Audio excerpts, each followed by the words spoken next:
All right, and we're back once again with the Lakers Fast Break podcast.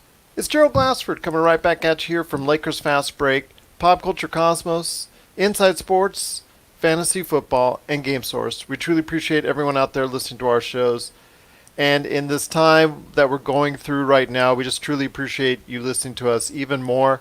Cannot thank you enough for taking the time to do so. Hopefully you got a chance to listen to Laker Tom and myself from Lakerholics.net on yesterday's program, where we talked quite extensively about the situation going on and how we should handle it best, as far as not only the league centered, and how they should take care of it, but mainly about how we as human beings should take care of the situation that goes on. And here today to talk about that situation, the stuff going on as far as the protests, obviously the stuff that's going on centered around so many different inactions that have been taking place so far many years, that finally we should be doing something much more about, is my good friend right here. You got to check out what he's doing today at NBA Draft Junkies, and please check out his great stuff. I mean, he's got a great podcast, YouTube channel, website. It's so depressing, my friend, when I go to the NBA draft stuff and I see your stuff right here, and I see something by a 14-year-old done right here as far as promotional, man. It's just kind of discouraging when I see that. It's just like, man, his stuff is better. His stuff is better. So you got to check out everything that that he does today at NBA Draft Junkies, because it deserves it. There's some really great stuff. Go into detail on draft profiles and so much more.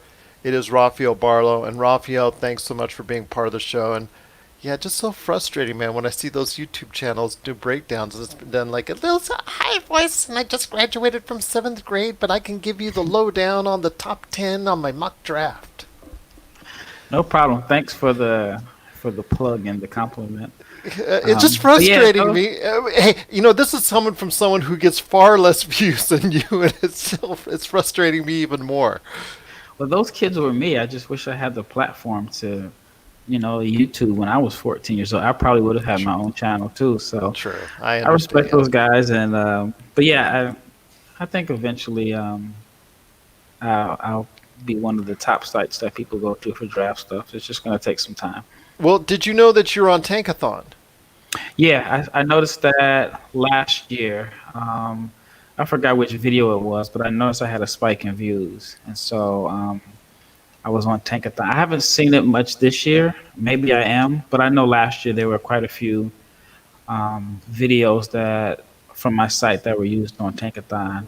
But I noticed it was probably like guys that were late first round, second round guys. I haven't checked.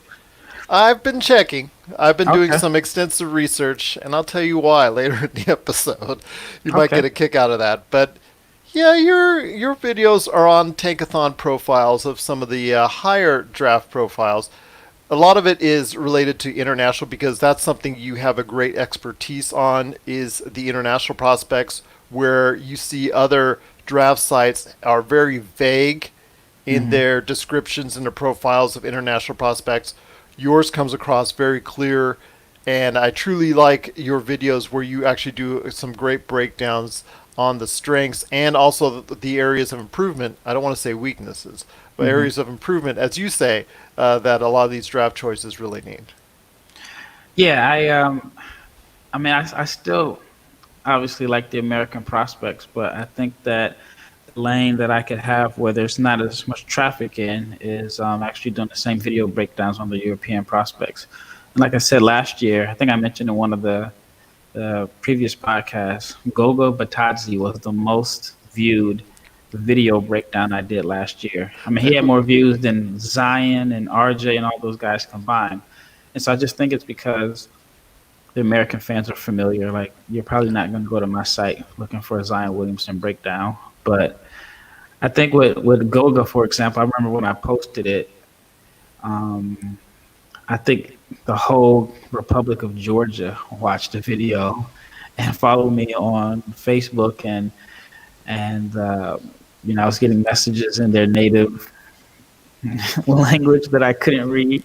So I imagine it was all positive, but he was someone that I actually had a chance to see in person a few years before, so I was familiar with him before he was on the draft boards. Well, I'm happy for your success. It is 11,000 subscribers on YouTube. Plus, it's official now. It's 11,100 from what I saw. Yep. So, congratulations on your success and continued going forward. And people need to check it out. NBA Draft Junkies, if you're looking for a breakdown, and the draft, I understand, will probably not be coming till what, October, or there's a Hmm. possibility it's not going to come till that later, or even November. But you know what? You need to start looking now if you really have an eye on what's going on, and the NBA Draft Junkies is the place to go. All right, my friend. A lot of tough things that we're going through. I've been checking out a lot of social media, including what you've had to say as well. Some very troubling times. But as I said on yesterday's show, it's a vicious cycle. It just seems Hmm. to get, it's been going on for hundreds of years. Just a Yep. vicious cycle going back forward and forward and forward. And we're speaking out and protesting and doing all these things again that we have done before and should be more forceful about, especially from people of my ethnicity, about the wrongs and the injustices in our lives. And obviously, it's been culminated with the unfortunate death and murder of George Floyd. But I wanted to hear your thoughts on this, but also a little later on, I also wanted to hear your thoughts on how the NBA, which has been of the four major sports in this country, more progressive. Hmm. How they should be able to handle it. But I want to hear your thoughts, and the floor is yours, my friend. I want to know exactly, in this type of situation, what is it that we truly need to be looking for? It's tough to watch. I mean, I've been glued to CNN for the last 4 days now. I don't think I've posted a video on my site. And then I have one that I'm ready to upload, but I just feel like, It's not the right time, right? yeah, I just feel like a lot of people aren't paying attention to sports. I mean, maybe they are. I mean, I have seen Woj tweet, but it just seems like this story is the dominant story of not only just here in the States, but in the world. The world is watching. And in my opinion, I think I may have a different view because I've been fortunate enough to live in different parts of the world, and I've heard like the opinions of non-Americans about Americans, and then I've also seen how I think that in a sense we kind of have like an American arrogance where we never thought that this would happen here. We never thought that there'd be like a disease that would come out and have the country on lockdown. We never thought that we'd have, like choppers flying above DC or the military and national guard being called into multiple cities. So I think for America, we have to look at ourselves and realize that we're not much different than some of these other countries that you see in the Middle East. We always like to speak out on human rights issues around the Hmm. world. Hong Kong is probably the latest that Yeah. has been talked about, but yet we haven't handled our own human rights issues very well in our own country. Yeah, it's just kind of been with the, kind of like just putting a band-aid over a wound that has been going on for a while.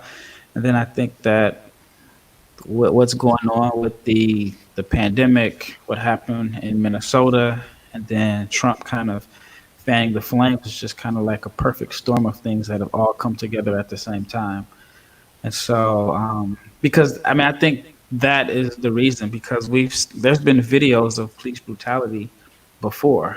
Um, he's not the first person to say I can't breathe, and that it ended up, making the news. I mean, I forgot what year it was, but a bunch of the NBA players were wearing the "I Can't Breathe" T-shirts. So it's Kobe's not the on first the time. Laker forum. Kobe on the Hmm. Lakers forum. He's been shown his. I can just tell you from my experience living in Los Angeles up until the year 1995. One of the most memorable moments for me was during how the racial tensions during Rodney King and Hmm. those issues and just I my car broke down on about just a year after it happened at Florence and Normandy.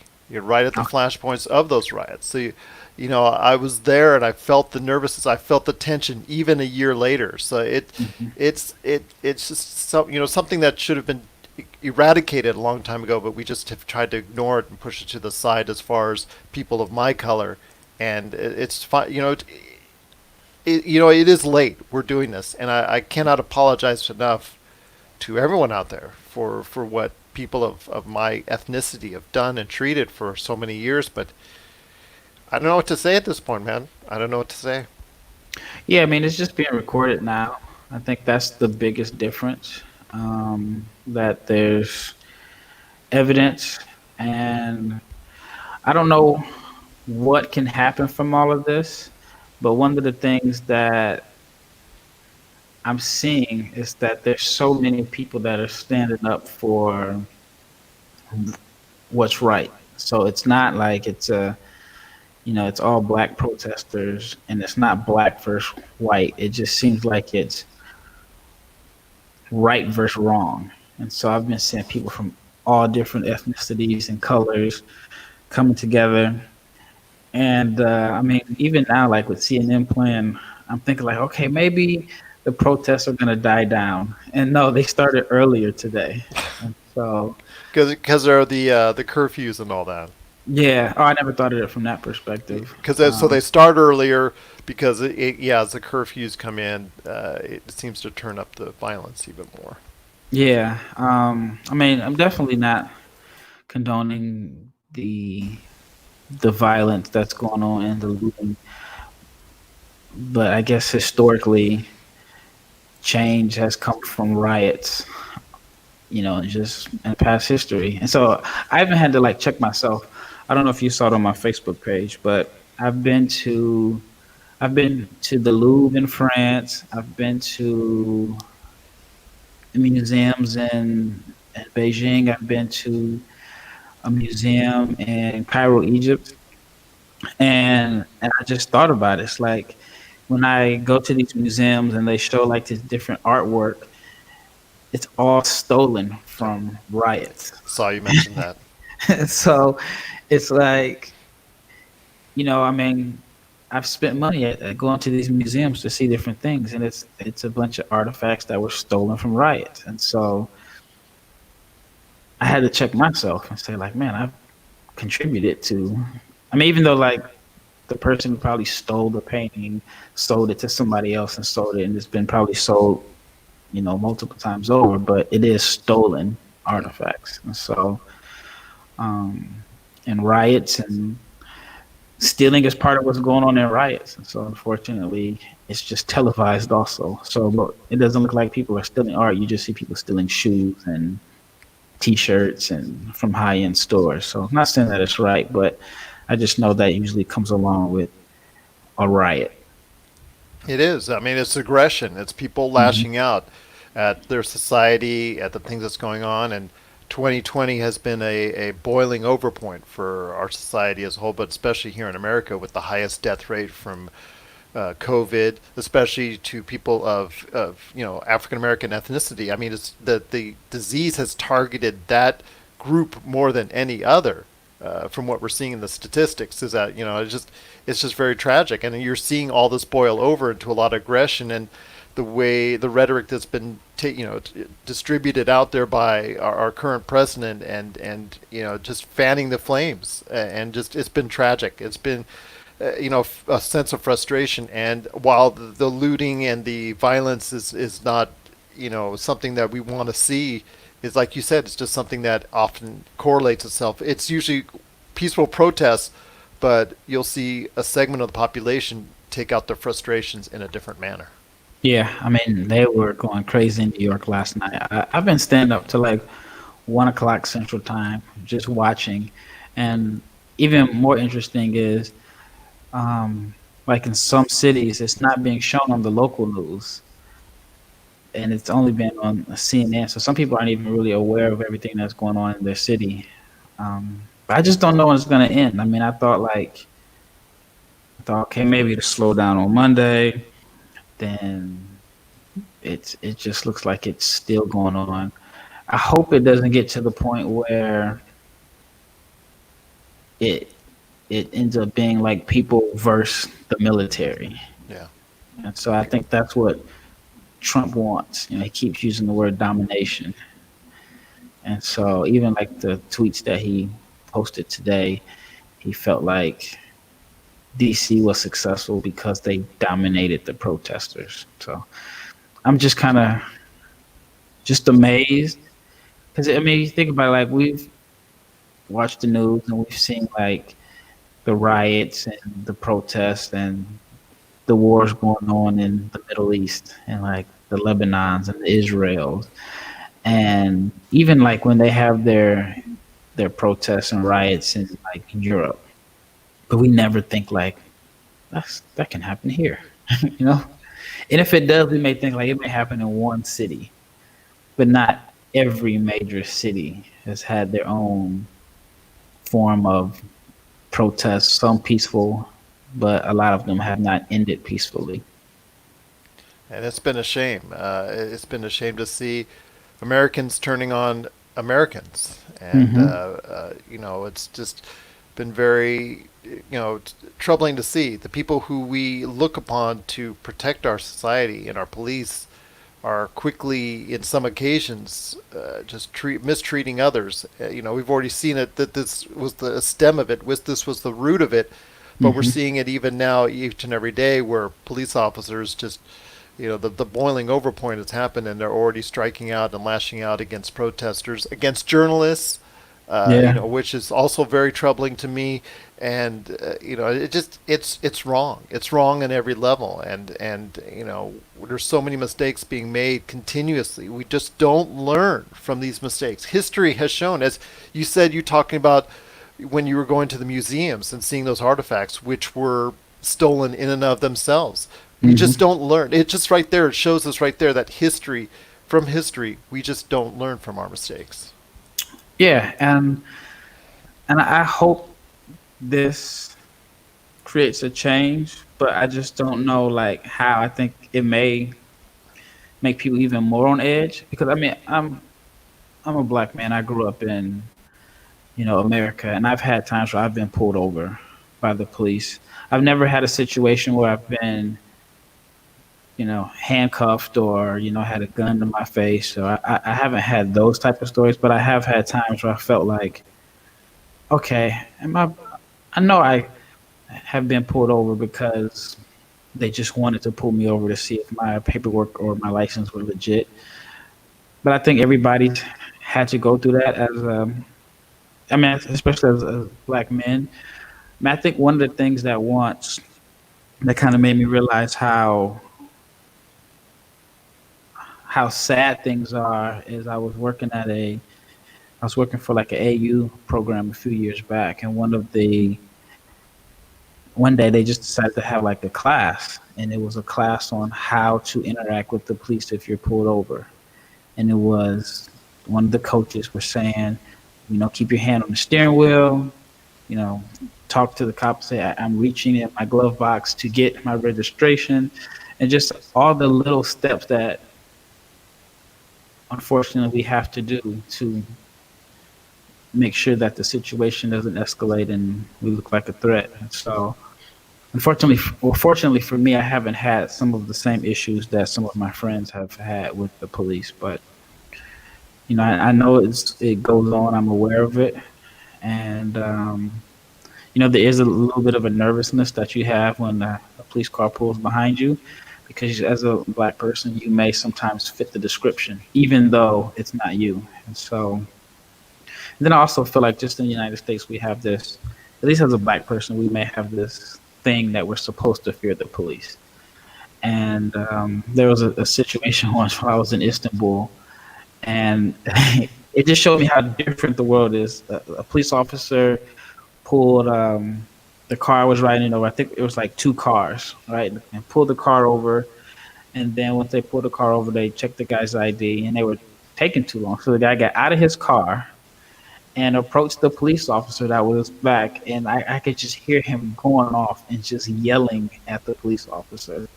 And I'm like, I can never do that in the United States. The minute I would have got out my car, and I just think even regardless of race, but probably more so as a black person, the minute I got out of my car, I would have been seen as a threat, and it could have ended totally different. So just those different experiences just make me realize that how different America is. And how much more we need to go to Hmm. in where we need to be. It's tough. It's tough, man. Tough to see, tough to watch every day. Like you said, it's been something that you're riveted to. I'm riveted to. Hmm. Each and every day we see it, and it continues to go on and continues to, in many ways, evolve, in many ways, devolve. But over the course of the weeks and months, hopefully, we will see something. I, Yeah. I mean, think you and I have lived long enough in this earth that we're kind of skeptical on if Hmm. this is going to be something that we're going to see as a permanent change. I'm going to be honest with you. I mean, Charlottesville, again, like I mentioned, Rodney King, so many things in between, over and over and over and over again. And I'm just hoping that we don't have to have this in 2 years and 2 years and 2 years from now. Yeah. And I agree. I'm hoping we can finally take some steps towards the world that I want for my children. If there was one thing I would say, at least for me, and this is, I'm just speaking for myself, but if there's one thing I would say that's a silver lining out of this, I feel like Trump has given people that are racist a platform to express themselves. And every day on social media, I see someone makes a comment that expresses how they really feel, and it gets screenshotted. People call their jobs, and they lose their jobs. So I think if there's a silver lining to this, I think that's a silver lining is that there are some people who that thoughts that they've probably shared amongst their friends, but now they feel like they have a reason to share them out loud and on a public platform, and they forget that how costly it can be, and so they're being exposed, and they are, I've seen people backtrack and say I didn't mean to say that. So I think that's a good thing. Like I would rather me personally have racism in my face than behind my back. I agree. So I mean, that's because you know what you're dealing with, yep, and it's yep. You funny know what you're because, dealing with. and it's funny because we just talked about earlier about how we don't learn from our mistakes. Well, that part, even though in social media we have seen umpteen thousand times when somebody posts something inappropriate, they get a backlash and they usually will suffer the consequences. Hmm. Obviously, they're not learning from the mistakes, and that's a good thing in this situation. Yeah, definitely. Like I said, I mean, I'd rather have it in my face. I'd rather see. I'd rather like identify who the person is than to not know. And take the appropriate action. Take the appropriate action. Yep, I totally agree. So, not a lot to say that's positive in this situation, but for me, that's a positive. At least it's something, man. At least it's something. Yep. So we come to a But point. Oh, I go wanted ahead. to say that I'm appreciative and thankful for a person like yourself that you have a platform with the Lakers Fast Break, and you're open to talk about and open to have these type of discussions. So I appreciate that. I mean, a lot of people probably just don't want to talk about it or don't know what to say. Not necessarily saying that they silence means they're agreeing with what is going on, but it's an uncomfortable conversation to have. So I appreciate you for wanting to use your platform to talk about it. Well, I cannot thank you enough for taking the time to speak to me on it. I mean, I'm 50-year-old, 51-year-old white man, and I've Mhm. seen so much in my life wrong over years and years, and I've spoken out on various platforms. I've spoken out before, and it's it's nothing's been done. Nothing's been taken care of. The satisfaction is not there. The way we should be treating each other should have taken place hundreds of years ago, before you and I were born. It's still not there yet, and it hurts. Hurts a lot. But we'll get through this. We'll get through this. Yeah, I think. Well, I'm hoping a change will come out of this, and so only thing you can really do is just be optimistic and hope so. Yeah. And you know me, I don't really like to go into the political stuff when it comes to Mhm. either any of my shows, but there are those times, like after the Las Vegas massacre, I had to speak out. And when it talks about times like these, we have to speak out. And there are certain times where it warrants a show that supposed to be entertainment needs to make a statement because you cannot sit idly by and let these inactions, let your inaction speak volumes, and this injustices that continue in our society need to be spoken out against and need to be dealt with like yesterday. Yeah, That and that that's to what me. I feel like this situation is bringing stuff into the open. The world is watching us now. Like we've kind of been exposed, and things have been uncovered, and so I just think over years it's just been like a band-aid over, and you know, it's just been a band-aid covering it up. But now it's to the point where you can't cover it up with a band-aid. Like there No. needs to be open dialogue, and people on both sides need to just come to a common ground on understanding. Like at the end of the day, we're all humans. We are all humans, and if you do want to make a difference, a positive one is in this world. You let your actions speak in November. Hmm. Yep. Well, I'll tell you what, my friend, one of the things relating from this, and I spoke a little bit about it earlier, was the NBA and how it's dealt with situations like this and tragic, needless, deaths that have taken place, especially relating to, this type of issue with George Floyd and so many of the other things previously that happened. I mean, we talked about it earlier with Kobe wearing the "I Can't Breathe" shirt, and when the NBA players all came out. And Adam Silver, I give him credit for allowing this to go on and actually approving it, giving him stamp of approval and supporting it, and even making a statement this week, about what's going on. But I want to know, I want to hear from you. I think it, more needs to be done. It needs to be more than just T-shirts. What can the NBA do when they get back on the floor? Because it's going to become high profile on July 31st, if that's because right now that's the targeted date. So Right. what happens on July 31st? What can what do you think you would like to see that would at least take it in a step in further into the right direction? That's a good question. I mean, I do think by July 31st, or hopefully by July 31st, things have calmed down. I hope we're not in the same situation that we are in today. Yeah. But I do think the NBA has done a good job of allowing the players to speak freely on social issues.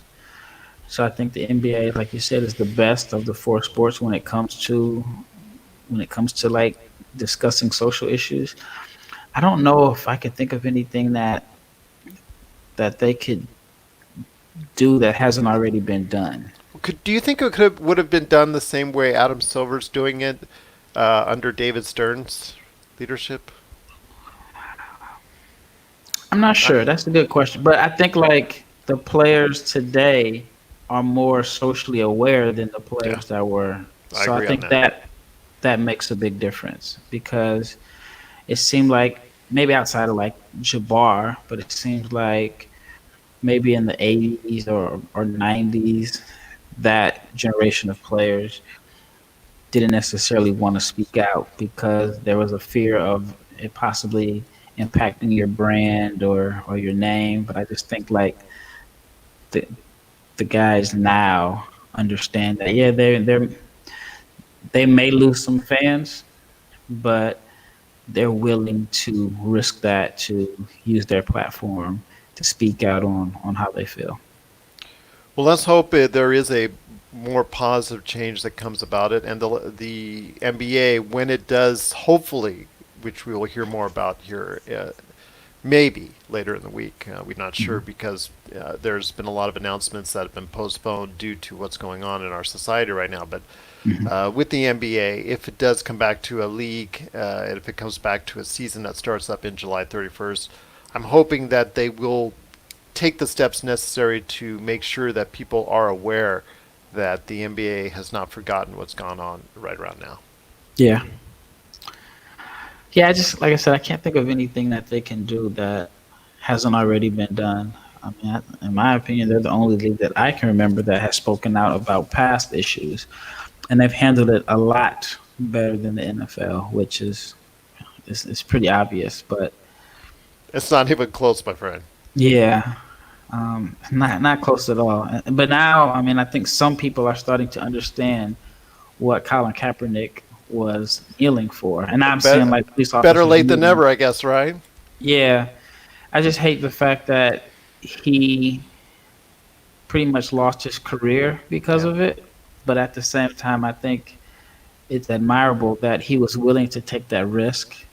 He's someone who I feel like will be more appreciated down the line than he is today.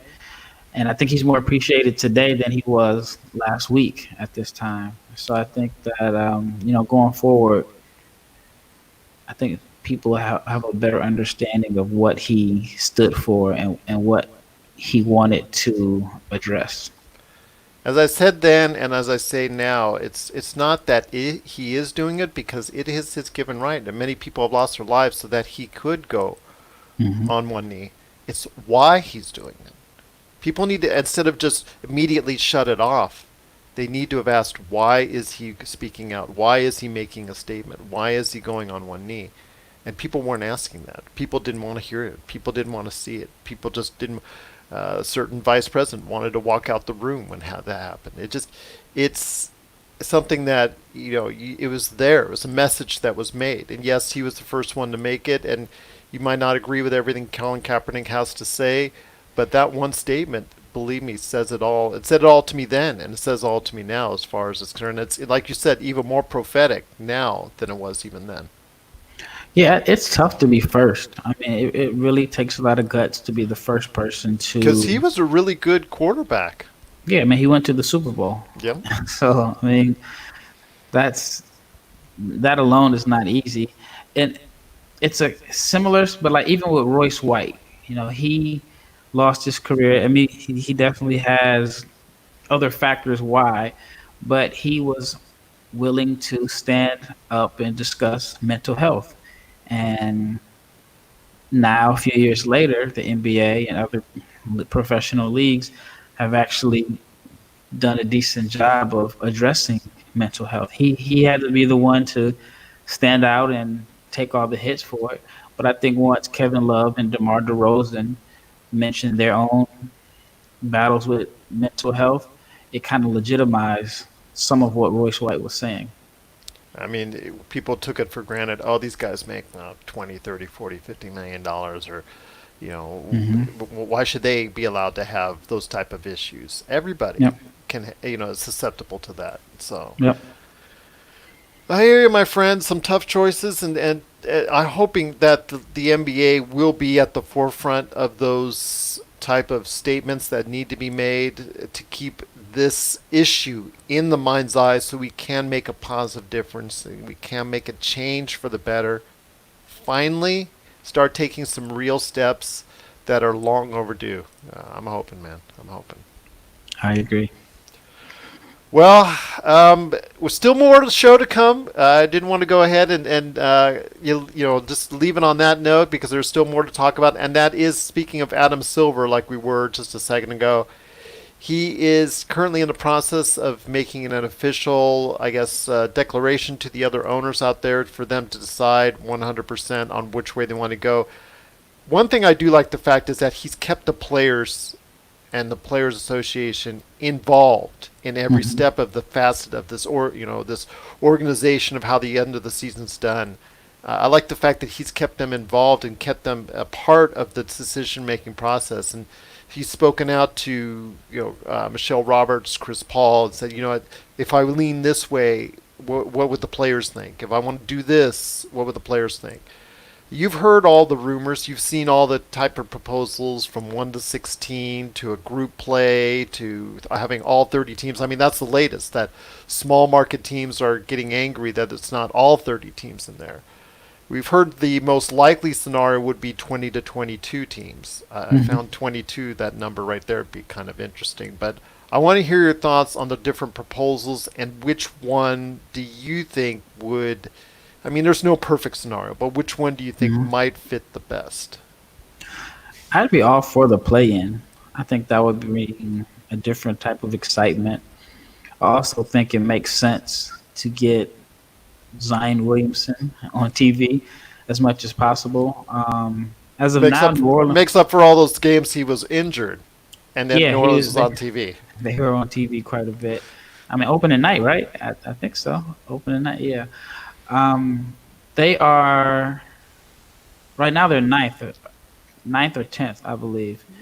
But I think like yeah, I mean the way right now the NBA probably wants ratings and they probably want to because there's no sports on TV, and unfortunately the Grizzlies won't have the same appeal as Zion and the Pelicans or even like the Blazers.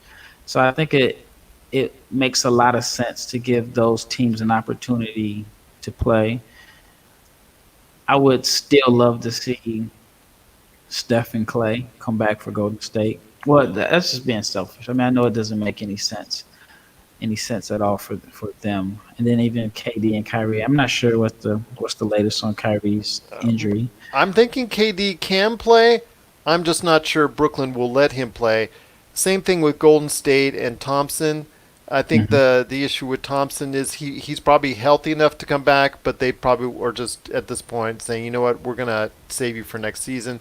Kyrie, I think, is the only one that would be in question. I think Yeah. his issues are a little bit more long-standing. But I know he had surgery. I can't remember exactly March, I when. think it was March. Was it March? I think it It was se- March. yeah, it just seems like there wasn't much of a March. Yeah. I don't know, maybe. I know I was back in the States and I have been back since like February 1st. So, yeah, I don't know. I just wishful thinking. But I would love to see those guys, even like John Wall. I mean, I think he should be healthy now. It's been over a calendar year. Even with KD, it will be over a calendar year. Yeah. So I would love to see those guys play just for selfish reasons, but I understand that it's probably going to be a short off season or second off season. And I think last I saw today, it's like was it October 12th would be the last possible day I for saw the that on a NBA. tweet. Yeah. That just sounds so weird that the NBA's last game would be around About the same time yeah, around when 3 weeks. Around 3 weeks before a season would normally yeah, start. when they would start training camp. No, they would already actually be in training camp Yeah, because it yeah. usually So starts around Halloween, the NBA season. yeah, so they'd be in training camp like October 1st. Yeah. But I think it would just be good to just have sports back on TV, Yeah. especially with everything that's going on now. I think sports will be able to just kind of take some of the attention away Yeah. from just, and hopefully this is the last major issue of 2020. It just seems like it's just been coming back. It's something new every month. So having sports back, I just think will give people a break from watching and hearing all the negativity on the news. It's been 6 months, my friend. There's still 6 months more to go. Yeah, it's hard to believe. It seems like this has been 2 years. But as far as the scenario, like I said, I like the play-in tournament. I definitely think that just starting with the playoffs, or even just trying to have teams finish off however many games they have left to 70, would kind of be boring. So this adds a little spice to it, and I'm just looking for. I'm just ready for the NBA to get back on TV. You and I both, my friend. I think they just need to throw out the window and chalk up the loss on the 70 games deal where they have to pay back the local networks. I think they should just go ahead and just toss that. I'm not in love with bringing back all 30 teams because if you're Golden State and Atlanta, the players on those teams probably don't even want to come back at this point. You know, they've already had a season where it's not been to their best interest. It's not panned out the way they have, foreseen it, obviously, for both. And for other teams that are in that lower tier, most of those players are not motivated, outside of money, outside of financial incentives to come back. And the only teams I would see really that really want to have a play. I mean, like Damian Lillard said it best: "If I don't have a reason to come back, why should I? If he doesn't Yep. have a chance to get back into the playoff mix, why should he?" So, I mean, yeah, I'd love to see a play-in scenario, but I'd like to see it with 22, 24 teams, but not all 30. And a group play deal scenario for me as a whole, I'm not in love with either. Well, for me, I'm kind of iffy because I'm thinking about all the guys on Golden State's roster that are still fighting for their spot in the league. Hmm. So I imagine those guys want to play. Now Yeah. Draymond and Steph probably don't want to play, but they have a roster full of guys that are somewhat like fringe NBA players. Or only reason they've had an opportunity to really get a chance to play this year is because of all the injuries. So I feel like I want to see those guys get an opportunity to at least play a few more games, as opposed to, for their sake, not getting an opportunity to play. Yeah.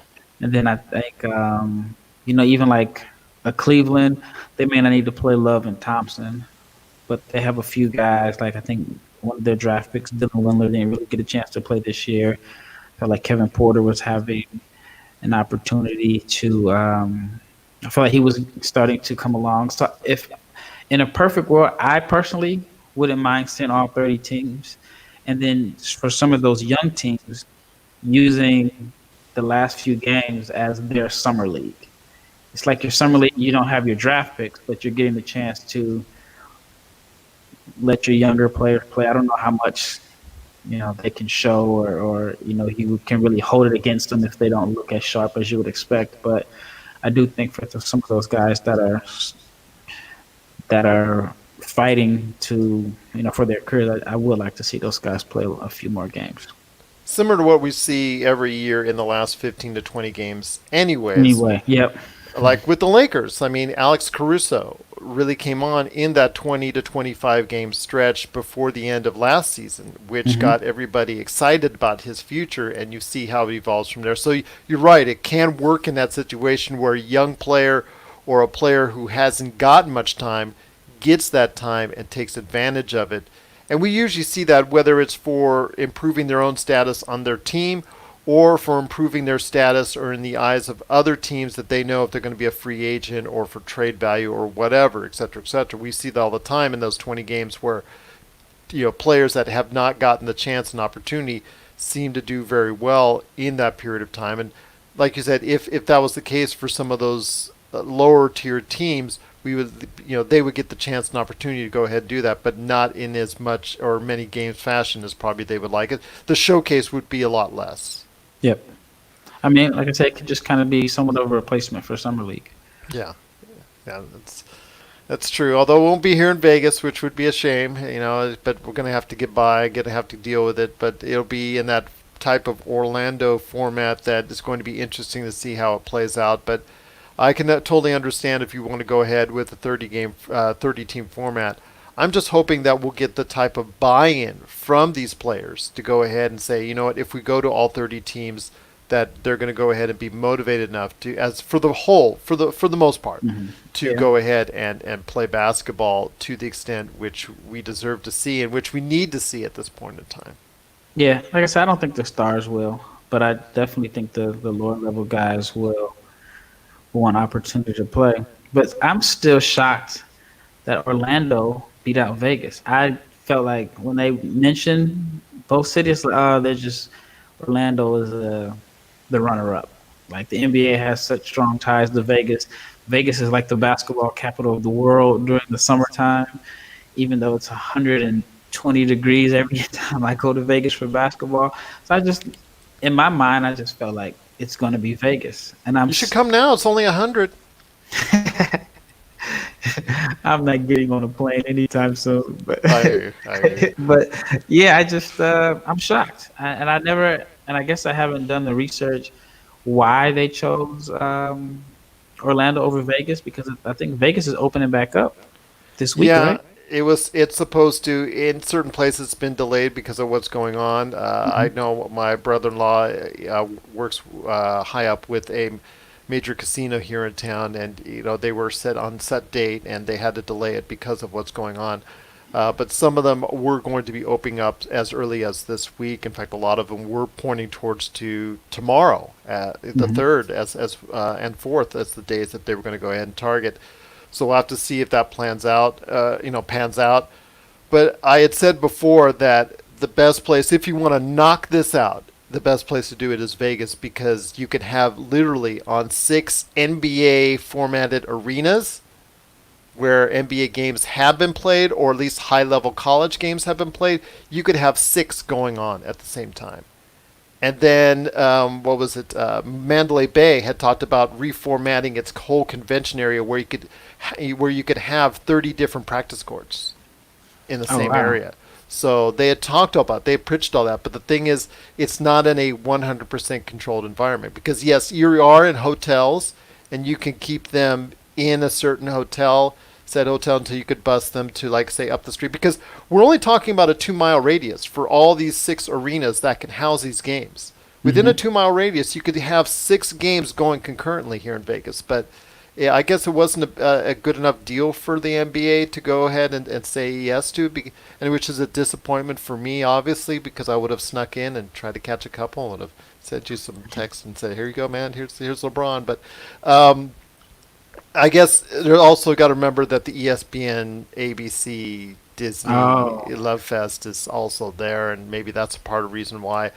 I understand that it would be more controlled from a virus aspect there because you could better gauge or better.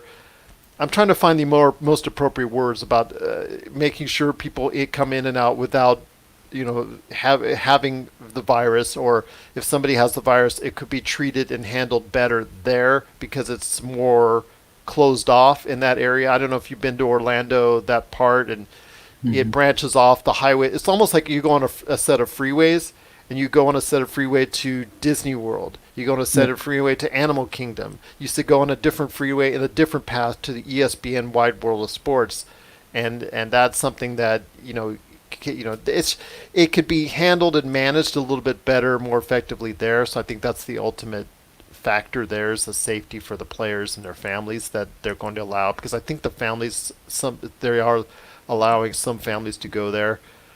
But it is kind of disappointing because just by the sheer number of games, you can knock this out really fast in Las Vegas. Yeah, I never considered the whole ESPN, ABC thing. I always just thought like the NBA is so familiar with You Vegas. see that dollar? Yeah, and then I mean, I know both areas, their economy has just been decimated by what's Yep. going on. But I don't know. I just always thought like the NBA has such a strong relationship with Vegas, but I guess ESPN won out on that one. Well, it's there and it's not there. You got to remember the All Star game. Speaking of riots and speaking of things that went wrong, the All Star game in Vegas, so many years ago that I you was know, there.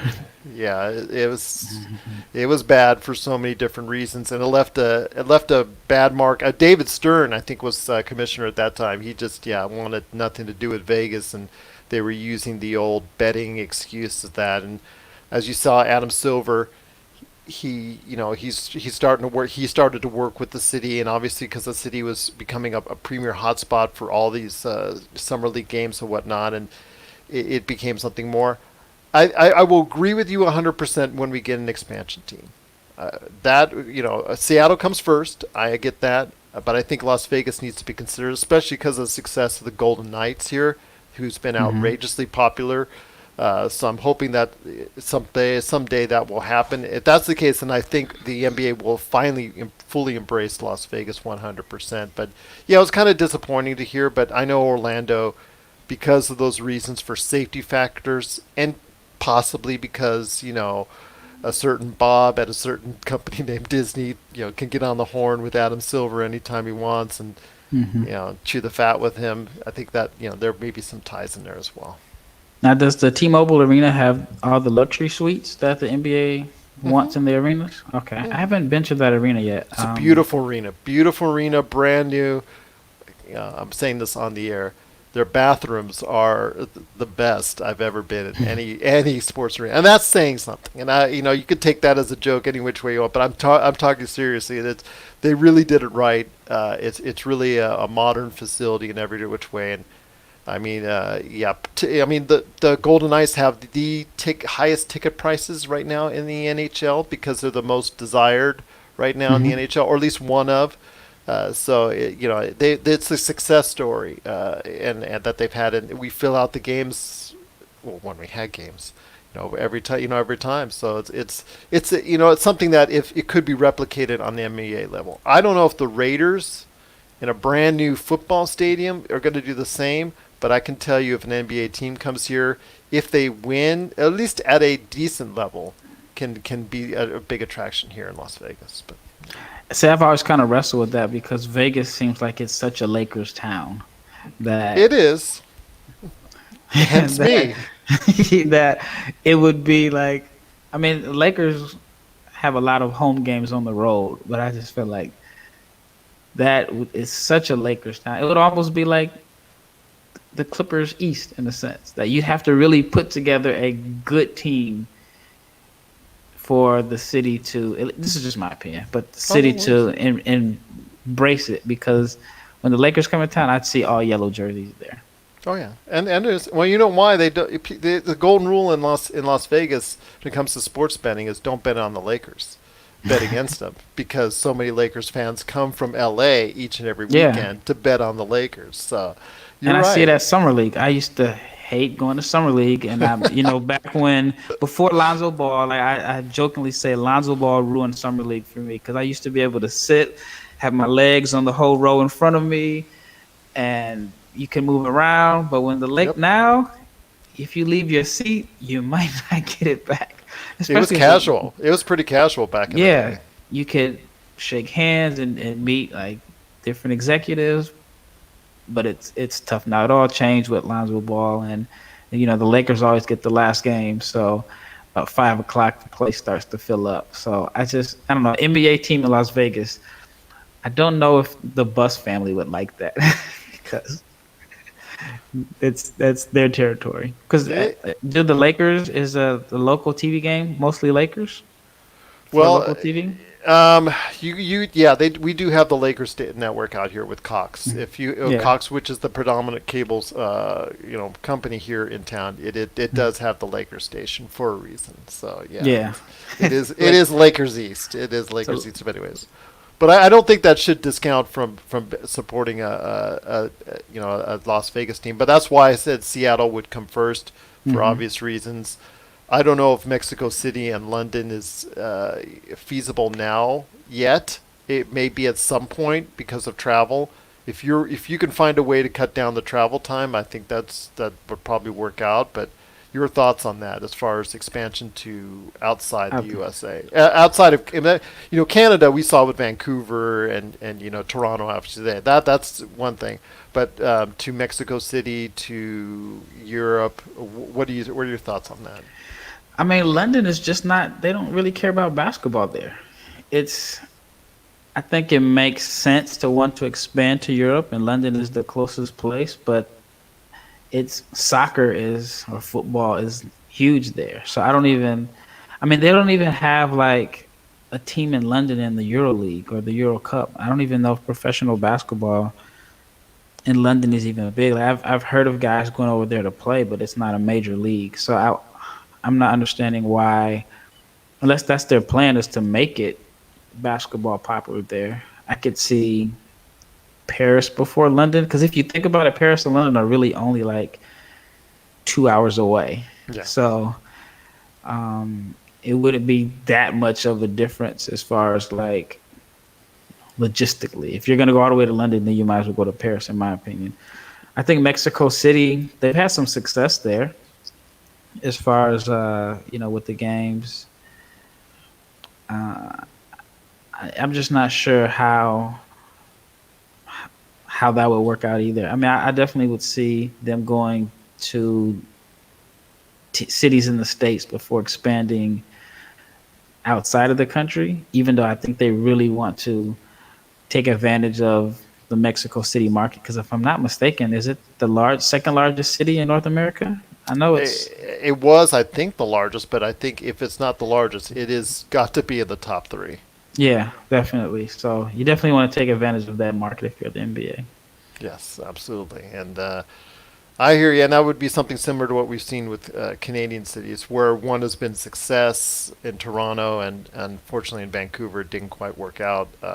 We see it in Memphis, but I'd like to see something in Mexico City that might work out a lot better. But you're right, with London and Paris, I still think more needs to be worked out. So Yeah, and I think like I wonder how much different would Vancouver have been if they were able to draft a marketable star. Like their yeah, draft picks were Bryant Reeves. uh, Brian Reeves, and then Steve Francis didn't want to go there, and Toronto they had Vince, and then they had T Mac, and I think that then Stoudemire. So I think that made a big difference that they had a few young marketable stars in the infancy of their career. Why I just feel like Steve Francis killed the franchise when he didn't want to go there, and it just kind of gave the perception that nobody wants to be there.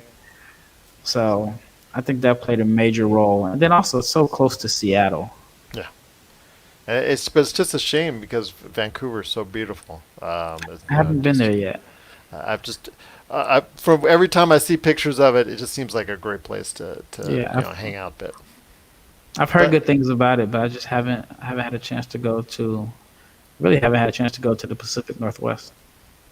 it's a beautiful area up there, my friend. So Definitely yeah, indeed. So before we head on out, I want to hear your thoughts. And again, thank you so much for your time. I'm speaking to Rafael Barlowe from NBA Draft Junkies. Check out his great experience today. So before I hit him up with a surprise on the way out for next time we meet, I want to hear your thoughts on what's going on with NBA Draft Junkies. Once all the situations, cool down a little bit, I know you've got some stuff planned to go ahead and pop on your site. yeah. I'll put out my mock draft second half picks 15 to 30. That's done and completed. I just haven't uploaded it. There's more important things I feel like that's going on, but I think I'll probably upload it tomorrow, which would be June 3rd. So by the time this podcast is up, it should be online. It was tough. I actually had to kind of look at the mock draft that we did, and it's tough because there's guys that you may feel like, oh, I think he's borderline lottery that could easily fall to the 20s. So I have Yeah. some surprise guys that end up dropping, and I know I'm going to hear it. I know people are going to have a lot of opinions about why a couple guys fell so far on my draft board. And it's nothing against the guys. It's just kind of like the way it all worked out. So I'll have that up when this episode is complete. So that's what I'm working on. I have a couple guys that I'll do some videos for this week. And with the way the draft is looking like now, Octoberish, I'm going to be struggling for. I don't know if I just should start on 2021 prospects or what, but I should pretty much have videos for the top 100 guys on the draft board. Well, that's something to look forward to indeed, especially if you're a viewer. You need to follow NBA Draft Junkies on YouTube. Subscribe, like their video, like his videos, subscribe it. He's really done a great job. I want to tell him on the air that ever since he went to a full commentary aspect of it, as far as his videos, I think in March. So I'm looking on your videos in March.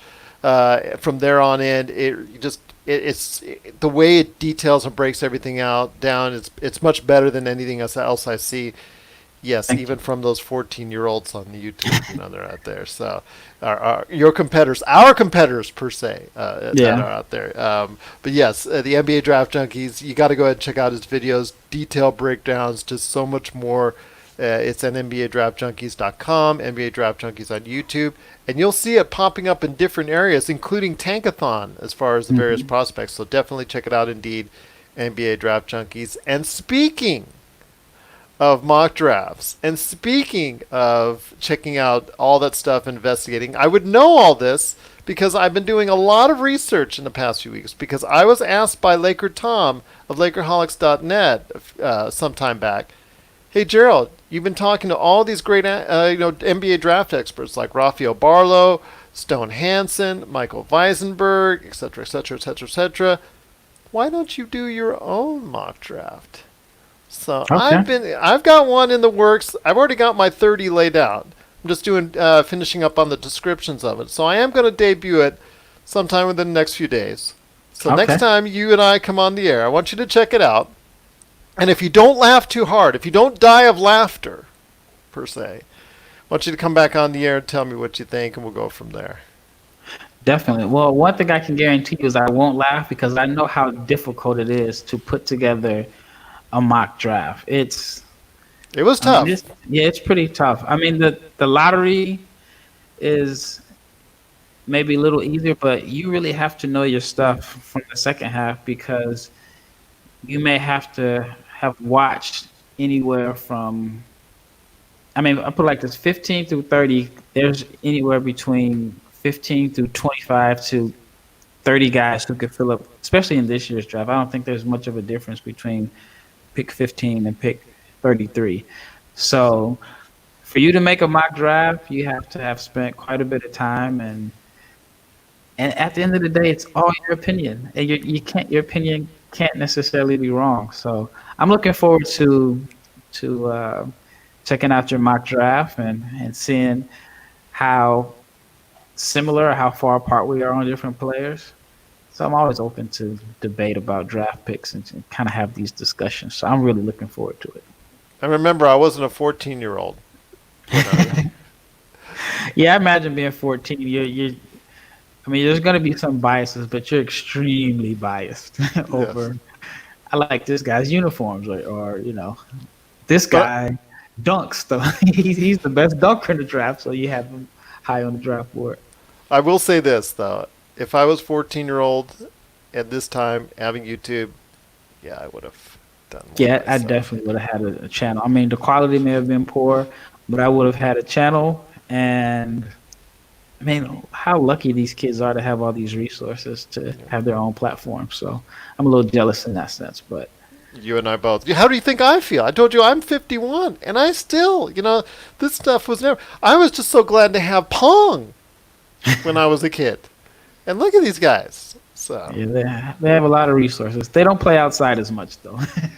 yeah, outside? What's outside? Yeah, all their friends are online or on their phones. So that part I am glad I did get a chance to get my knees scraped up and have a couple bumps and bruises from playing outside on the monkey bars. I feel like I just don't see kids outside anymore. Yeah, exactly. I'll tell you what, my friend, it's been so great having you once again on the show, speaking out your opinions. And again, if you have any thoughts on what we talked about on today's show, please send us an email at LakersFastBreak@yahoo.com. I'm on Twitter at LakersFastBreak.